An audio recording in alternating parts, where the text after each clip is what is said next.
இன்னைக்கு பல கட்சிகள் பல இயக்கங்கள் பூத் கமிட்டி போடுறதுக்கே திண்டாடிட்டு இருக்காங்க. ஆள் கிடைக்காம மிஸ்டு கால் கொடுத்துட்டு இருக்காங்க. ஆனா பூத்துக்கு ஒரு இளைஞரணி அமைப்பாளர் நியமிச்சிட்டு இருக்கிற ஒரே இயக்கம் நம்முடைய திராவிட முன்னேற்ற கழகம் என்பதை நீங்க நேரத்தில் தெரிஞ்சுக்கணும்.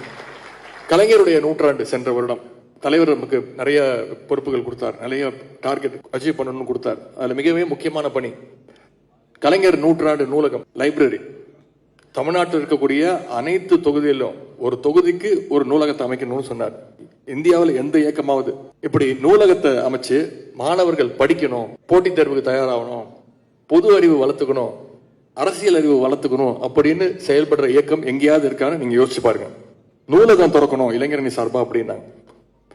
நம்முடைய இளைஞரணி அமைப்பாளர்கள், மாவட்ட அமைப்பாளர்கள், துணை செயலர்கள் ஒவ்வொருத்தரும் சிறப்பாக செயல்பட்டு இன்னைக்கு 234 தொகுதியில் கிட்டத்தட்ட 100 தொகுதிகளில் கலைஞர் நூற்றாண்டு நூலகத்தை இளைஞரணி சார்பாக திறந்திருக்கிறோம்.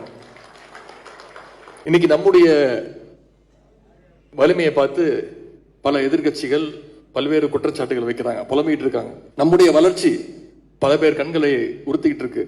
அதனாலதான் புதுசா வர்றவங்க, ஏற்கனவே இருந்தவங்க அத்தனை பேரும் இன்னைக்கு திமுகவை எதிர்க்கிறேன்னு வரிஞ்சு கட்டிக்கிட்டு ஏதாவது ஒரு குற்றச்சாட்டை வாய்க்கு வந்ததை பேசிக்கிட்டு இருக்கிறாங்க.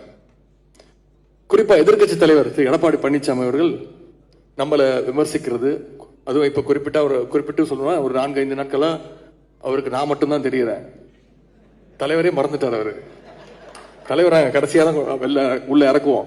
வேலுண்ணன் பேசும்போது சொன்னார், இன்னும் தலைவர் களத்துக்கே வரல, அப்பவே நம்ம இவ்வளவு ஸ்ட்ராங்கா போயிட்டு இருக்கிறோம். வேலுண்ணன் பேசும்போது சொன்னார், அண்ணன் சுதர்சனம் அவர்கள் பேசும்போது சொன்னார், இளைஞரணி செயலாளருக்கு இப்படி பல்வேறு பொறுப்புகள் கொடுக்கப்பட்டிருக்கு, பல்வேறு எதிர்பார்ப்பு இருக்குன்னு எல்லா பாலையும் தூக்கி என் மேல போட்டாங்க.